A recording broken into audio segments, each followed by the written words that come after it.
მაგრამ პარადოქსი იცით რა არის? რომ ეკლესიაში მოსიარულე მმარხველი კრიტელის კანონზე მდგომი ადამიანები უფრო ხშირად განეკითხავენ დუბაიში მიმავალ დასასვენებლად ადამიანებს, ვიდრე ზღვაზე მიმავალი დასასვენებლად ადამიანი განეკითხავს მორწმუნეს, რომელიც მოდის ეკლესიაში კანონზე დასასწრებად. აი თქვენ დაფიქრდით ეს თუ არ არის. თუ არ აღიზიანებს ადამიანს სხვისი კარგატყოფნა, სხვისი დასვენება, სხვისი სადღაც საზღვარგარეთ ცხოვრება, სხვისი რაღაცა ფულების ხარჯვა და მე ვკითხულობ ეხლა კანონი რომ გაინტერესებს, ოდესაც სვავ კითხვას, მამაო, ეს შეიძლება, ეს არ შეიძლება?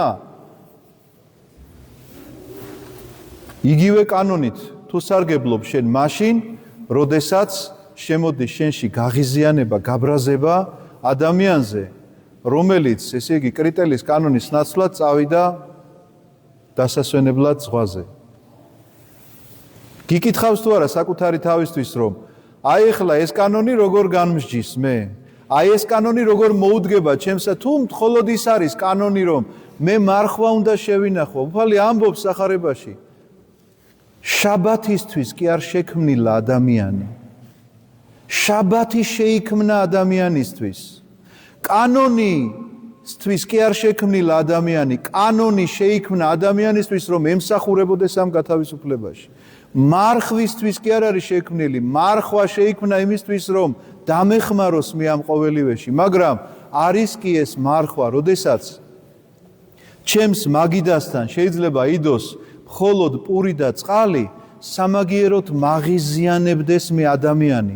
ვინმე ადამიანი მაღიზიანებდეს, დასასვენებლად წასული იქნება, ჩემი ოჯახის წევრი იქნება, თანამშრომელი, ზემდგომი, ქვემდგომი, მეზობელი თუ მძღოლი, რომელმაც ესე იგი დაარღვია და გადამიჭრა ქუჩა არასწორი მოძრაობით.